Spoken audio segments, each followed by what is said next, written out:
Et je voudrais revenir sur le point du féminisme là, que tu as évoqué, parce qu'on on entend beaucoup de choses pas toujours très documentées là-dessus. Je pense qu'il faut souligner déjà juste factuellement que dans le gai savoir, il y a un mot d'ordre, le ventre des femmes leur appartient. Bon. Donc avant même 68. Deuxièmement, janvier 69, dans British Sounds, comme tu l'as rementionné tout à l'heure, il y a une séquence entière de 8 minutes environ, je crois, entièrement consacrée au féminisme, avec un texte de Sheila Robotham. Donc, grande figure du féminisme. Aussi connue que, en Grande-Bretagne en tout cas, que Simone de Beauvoir. Hein, c'est vraiment une historique, un pilier, une théoricienne majeure du féminisme. Puis des séquences explicitement consacrées à la question féministe dans Vladimir et Rosa.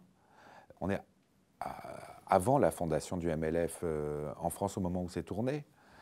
Dans Tout va bien, parmi les séquences qui détaillent la grève avec séquestration du patron, il y a un long coup de fil d'une ouvrière qui participe à la séquestration et qui doit négocier de maintenir sa présence le soir.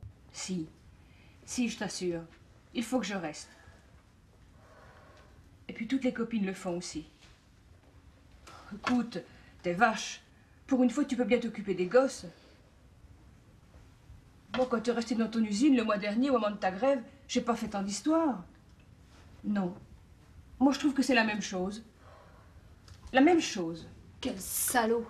Godard fait partie des cinéastes qui, très précocement, ont inscrit le féminisme au sein de leurs films militants. Ce n'est pas le cas de tous les films militants de cette période non plus, c'est pas peu de le dire.